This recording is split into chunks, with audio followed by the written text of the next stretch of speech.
Hi everyone, কেমন আছো সবাই? আশা করি ভালো আছো। টিএস ম্যাথ ক্লাসে তোমাদের সবাইকে স্বাগতম। আমি আজকে আলোচনা করব লিনিয়ার প্রোগ্রামিং বইয়ের ৮ম অধ্যায়ের পরিবহন সমস্যা নিয়ে। চলো দেখা যাক।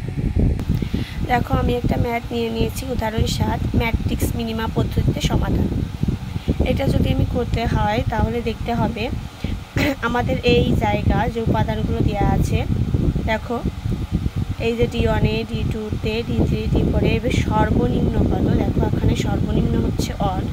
তাহলে আমাদের অনেক চাহিদাগত আর সরবরাহ কত দেখতে হবে। দেখো আমাদের আছে এখানে 37 আর এখানে দেখো অনেক 37, এখানে 25, তাহলে নিতে পারবো কত, 25টা।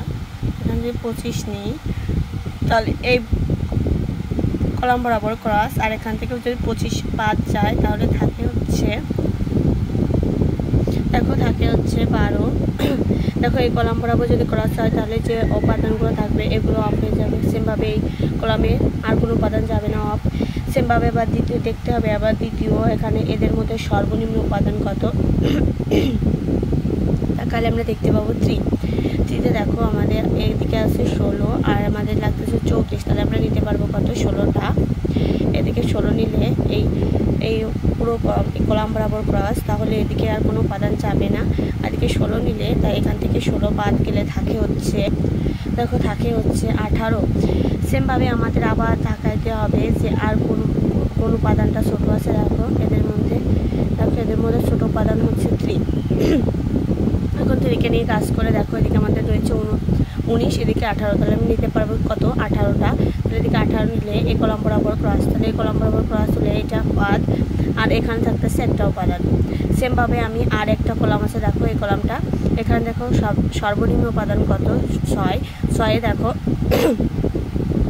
আমাদের এদিকে আছে 1 আর এদিকে আছে দেখো এদিকে চাহিদা অনুযায়ী দেখো 31, তাহলে আমরা নিতে পারবো একটা।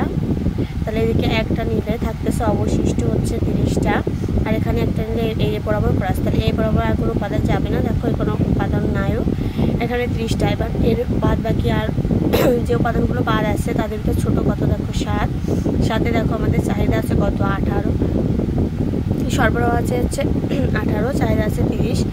দেখো তাহলে আমরা নিতে পারবো কত, 18টা।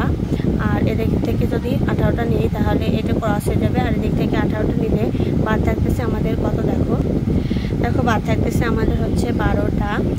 সেমভাবে নেওয়ার পরে দেখো আর একটা উপাদান থাকতেছে 9, যার এদিকে চাহিদা, দেখো চাহিদা আর সরবরাহ সমান, তাহলে আমি এখানে 12 নিলে এদিকেও ক্রস, ঘরটা বাড়াই দিলাম, আর এদিকেও ক্রস।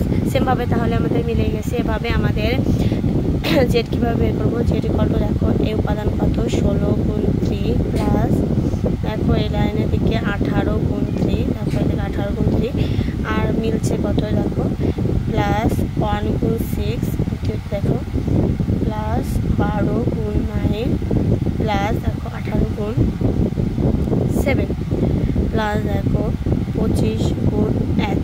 এগুলো ক্যালকুলেশন করলে আমরা পাই দেখো কত, দেখো এটার ক্যালকুলেশন করলে আসছে আমরা এত, অর্থাৎ মোট পরিবহন বাই জেড ইকুয়াল টু হচ্ছে 367 একক।